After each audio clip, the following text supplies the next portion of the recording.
तो अगर आपको भी 3 मार्क्स अपने फिक्स करने हैं अपने बोर्ड एग्जामिनेशन में, तो आपको ये टॉपिक गलती से भी स्किप नहीं करना चाहिए। बिकॉज इस टॉपिक में हम बात करने वाले हैं कि जो सेल्स होते हैं वो सीरीज में कैसे कंबाइन होते हैं और पैरेलल में कैसे कंबाइन होते हैं। अगर आपको भी ये टॉपिक में डाउट है तो ये बेस्ट वीडियो होने वाली है आपके लिए। तो सबसे पहली बात, अगर आप ध्यान से देखो तो इसके अंदर लिखा गया है ईएमएफ। किसके बारे में हम बात करने वाले हैं? ईएमएफ के बारे में।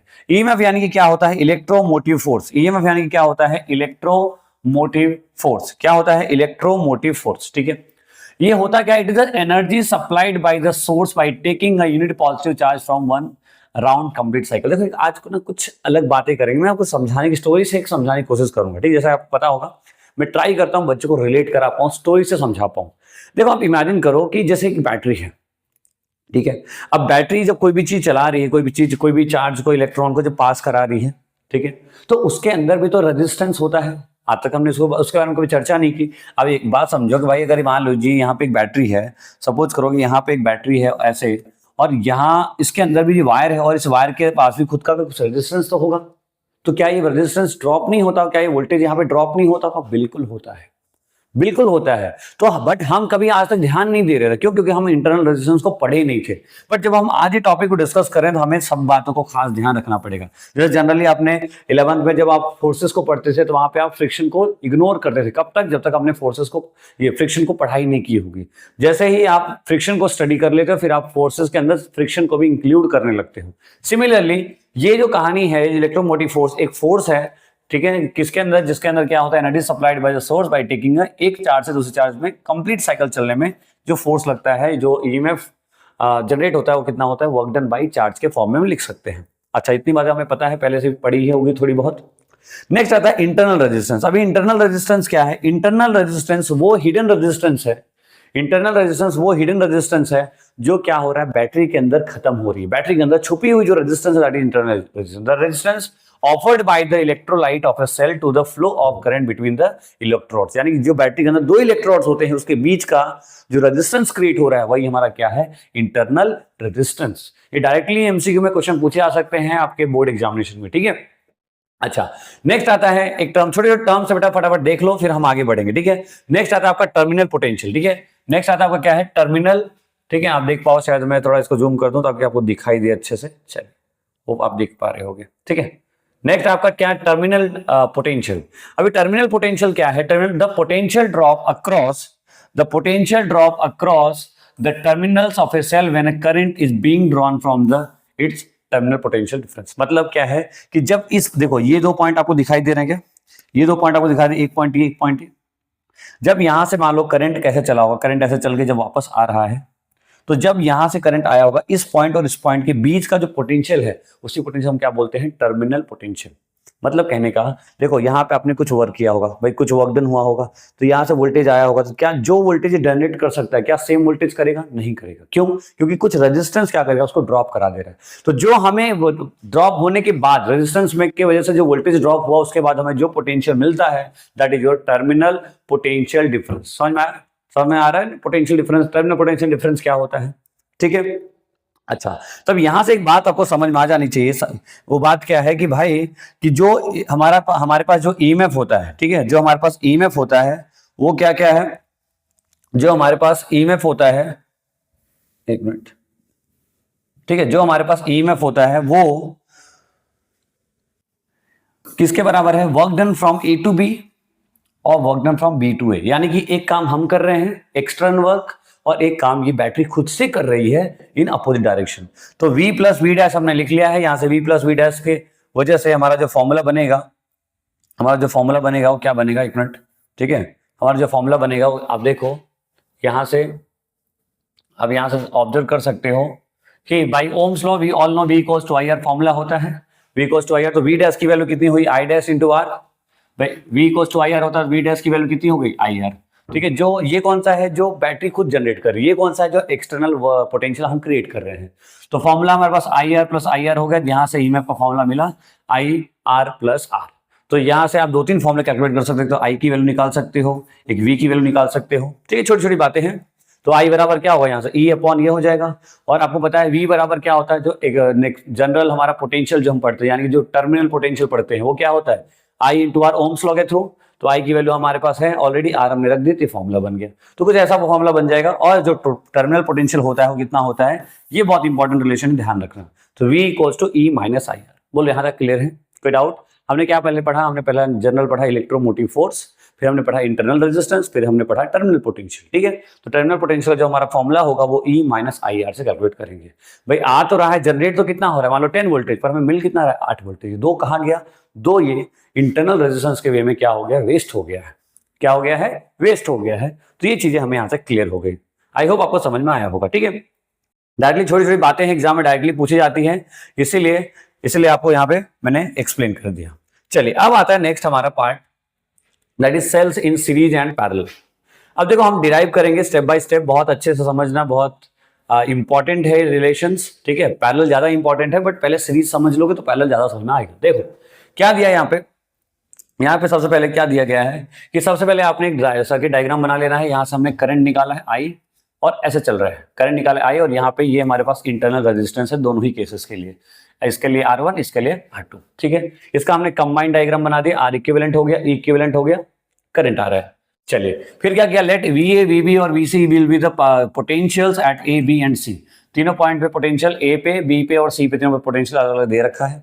अच्छा, अब अगर A से B आप जाते हो, A से B आप जाते हो तो क्या लिखोगे, VA माइनस VB। भाई सिंपल फॉर्मूला पता है अपने को, potential difference between A and B will be equals to VAB equals to VA minus VB। अच्छा, अब VB की यहां से अगर आप वैल्यू कैलकुलेट करना चाहो तो वैल्यू कितना होगा, देखो अगर आपके सिंपल हमें किरचॉफ लॉ लगाना है, हम कहां से जाना है, हमें VA से B जाना है। कहां से जाना है हमें, VA से VB। देखो आप समझो यहां से यहां तक जा रहे हो तो पहले माइनस वाला है तो आप यहां माइनस लिख सकते हो, फिर ये प्लस हो जाएगा, या तो आप इसको ऐसे लिख सकते हो, कोई दिक्कत वाली बात नहीं, किरचॉफ लॉ लगा देना है। ठीक है, तो VAB हो गया, हमें मिल गया। सिमिलरली हम ढूंढ लेंगे किसको, VBC को। सिमिलरली हम क्या ढूंढ रहे हैं, देखो VBC की वैल्यू कितनी है, E2 माइनस IR2, यहां से यहां तक E2 माइनस IR2। क्लियर है, क्लियर हो रहा है बेटा। R2 है यहाँ पे, R1 है यहाँ पे, पता चला ना कैसे। देखो टर्मिनल पोटेंशियल फॉर्मूला क्या था, E माइनस IR, यही पढ़ा ना हमने, यही पढ़ा। तो यहाँ पे E1 हो गया पहले वाले के लिए E1, और यहाँ पे आपका I into R1, similarly E2 into I into R2। Clear है, A से B और B से C, A से B और B से C। ठीक है, अच्छा यहाँ पे एक ध्यान रखना, अगर आप डाउट लग रहा हो तो ये AB में मतलब क्या है कि हम यहाँ से यहाँ तक चल रहे हैं। तो पहले हम यहाँ आए तो देखो पहले पॉजिटिव है, फिर इसके अंदर का रेजिस्टेंस कितना है, I इंटू R1, पता है ना। तीन चीजें हमने ऐसे की है। फिर उसके बाद the potential difference between the terminal A and the series combination कितना हो जाएगा, दोनों को हमें क्या कर देना, ऐड कर देना है भाई, इसका पोटेंशियल प्लस इसका पोटेंशियल, यानी कि VAB प्लस VBC। तो VAB प्लस VBC दोनों को जब हमने ऐड किया तो यहाँ से VB कट गया, तो बचा क्या, VA माइनस VC। क्या बचा हमारे पास, VA माइनस VC। देखो A से C तक जाना है तो हमें क्या करना पड़ेगा, VAB यहाँ लिख लो और यहाँ पे VBC। ठीक, ऐसा लिख लो। दोनों हमने प्लस किया, जब दोनों प्लस किया तो हमने ये वैल्यू और ये वैल्यू दोनों यहाँ पे नोट कर रखी है, ये कैंसिल आउट हो गया तो VA माइनस VC बचा।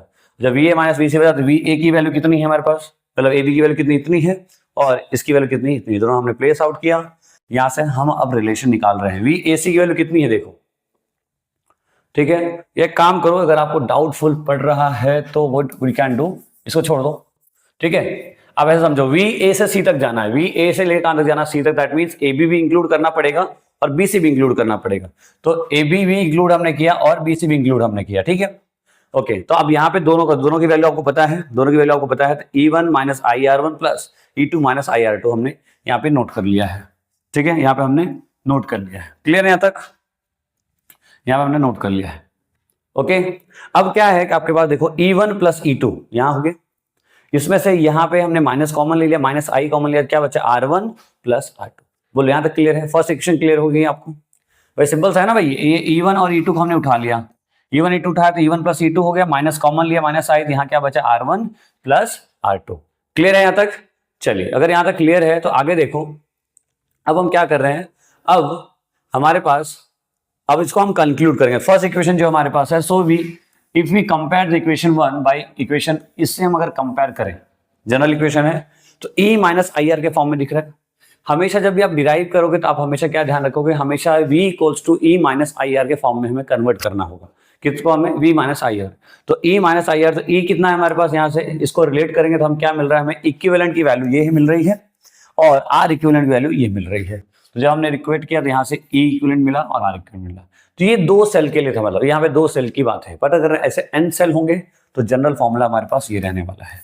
जनरल फॉर्मूला क्या रहेगा, E equivalent equals to E1 plus E2 plus E3 और R equivalent equals to R1 plus R2 plus R3। So clear है, समझ में आया? सिंपल था, कुछ ज्यादा कुछ है नहीं, सिंपल। हमने क्या किया, पहले सर्किट डायग्राम बनाया है, बाद में भी A B से B C तक गए हैं और फिर हमने कैलकुलेट किया है। सो आई होप क्लियर हुआ होगा, ठीक है? कुछ दिक्कत है तो प्लीज कमेंट करें, विल डिस्कस इट आउट, ठीक है? चलिए नेक्स्ट है आपका, नेक्स्ट पार्ट आता है, फिर आता है आपका पैरेलल।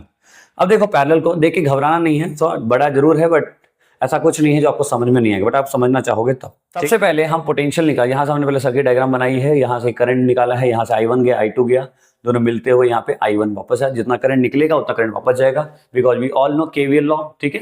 जितना करंट बाहर सर्किट से निकलता है उतने करंट सर्किट में अंदर चला जाता है, ठीक है? अगर आपको पढ़ना है उसका डिटेल तो हमने ऑलरेडी वीडियो बनाई है, आप जाके डिस्क्रिप्शन में चेकआउट कर सकते हो। अच्छा, इसको हम यहाँ से यहाँ तक पहुंच सकते हैं भाई। इसको हमने क्या किया, पूरे दोनों जो सेल्स हैं उसको हमने इक्विवेलेंट मान लिया है, जो रेजिस्टेंस है वो इक्विवेलेंट रेजिस्टेंस हो गया और हमारे पास ऐसा कुछ सर्किट बन गया। चलिए यहाँ तक तो क्लियर है। अब क्या है, the potential difference between the terminal of the first cell. इन जो ये जो फर्स्ट सेल है इसके बीच का अगर पोटेंशियल में कैलकुलेट करना, कैसे करोगे?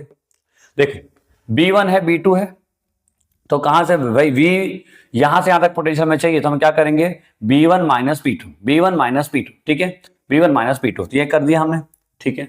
उसके बाद तो यहां से हमारे पास फॉर्मूला क्या आया है कि E1 माइनस IR1। देखो यहां सब चले पहले क्या आया, E1 आया, बाद में यहाँ पर रेजिस्टेंस कितना R1 है, तो E1 माइनस R1, ये हमें मिल गया, ठीक है?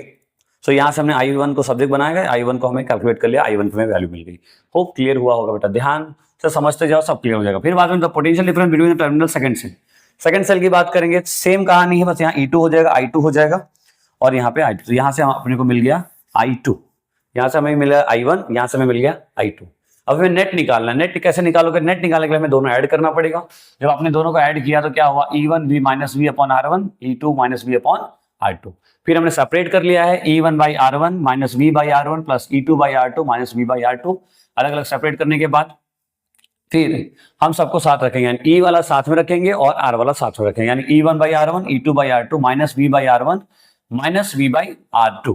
फाइन, तो E1 by R1 plus E2 by R2, फिर माइनस V हमने कॉमन ले लिया, क्या बचा, 1 upon R1 upon 1 upon R2, ठीक है? बहुत ही सिंपल स्टेप में मैंने एक्सप्लेन किया है, मैं खुद से लिख के दिखा रहा हूं आपको, ताकि आपको क्या हो, चीजें ज्यादा आसानी से समझ में आए। बहुत सारी बुक्स में इसको डायरेक्टली स्टेप करते हैं, तो वहां बहुत बच्चे बहुत कंफ्यूज होते हैं, जो थोड़े वीक बच्चे हैं मेरे जैसे, उनको बहुत दिक्कत होती है, ठीक है? तो आप ध्यान से इसको समझो, क्लियर हो जाएगा। इसलिए मैं हर एक चीज को बहुत स्टेप बाय स्टेप करा रहा हूं, ठीक है?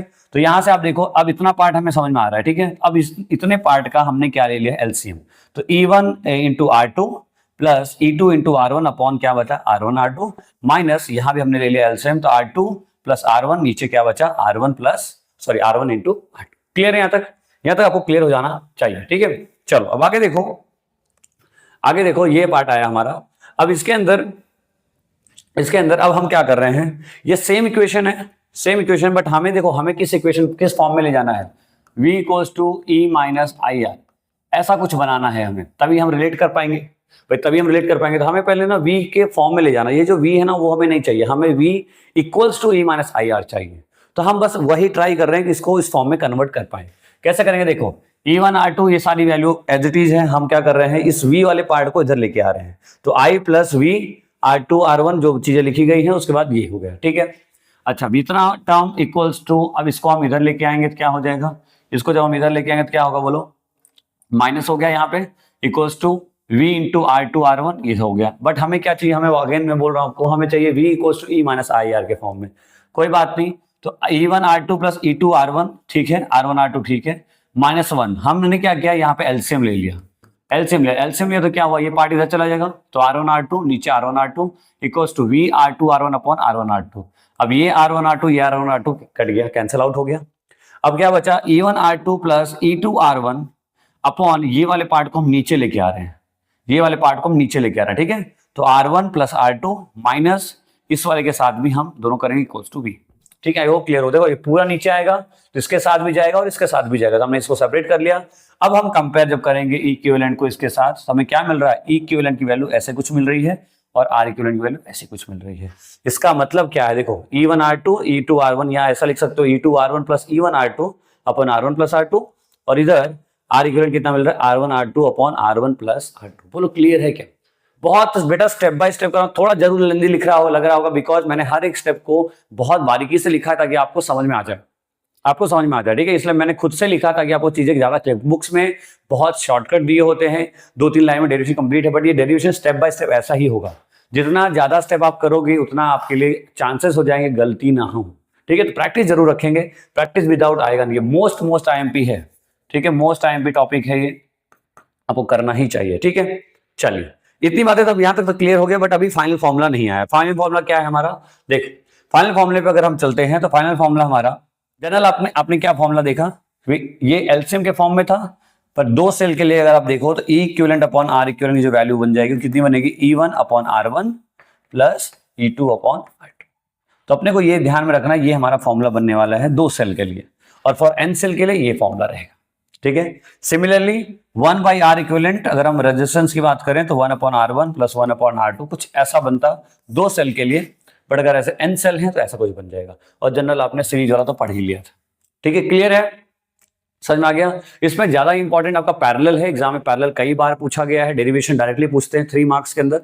ये चैप्टर 7 मार्क्स का है ऑलमोस्ट, जिसमें 3 मार्क्स है डेरिवेशन डायरेक्टली पूछा जाता है, ठीक है, और 4 मार्क्स है एमसीक्यू। एमसीक्यू हम डिस्कस करेंगे, लेकिन मैं वही बोल रहा हूँ, एमसीक्यू को करने के लिए आपको ये थियरी के सारे डेरिवेशन बहुत अच्छे से क्लियर होनी चाहिए। जितना आप अच्छे से क्लियर करोगे इस डेरिवेशन को, उतने अच्छे से आप थियरी के क्वेश्चंस को या जो एमसीक्यू वाला पार्ट है उसको समझ पाओगे। क्लियर है? तो आई होप आपको समझ में आया होगा। यहाँ पे ये टॉपिक होता है खत्म। हम नेक्स्ट टॉपिक यानी नेक्स्ट चैप्टर स्टार्ट करेंगे नेक्स्ट वीडियो में। तब तक आप पढ़ाई करिए, और कोई डाउट है तो प्लीज रिकमेंड करिए, कोई कमेंट करिए। एंड अगर आपको कोई टॉपिक ऐसा है जो आपको पढ़ना है इस चैप्टर से रिलेटेड, फर्स्ट या सेकंड चैप्टर से रिलेटेड, तो आप प्लीज कमेंट करिए, we will try to make video on that topic, ठीक है। सो मिलते हैं नेक्स्ट वीडियो में, तब तक पढ़ाई करते रहिए। All the very best.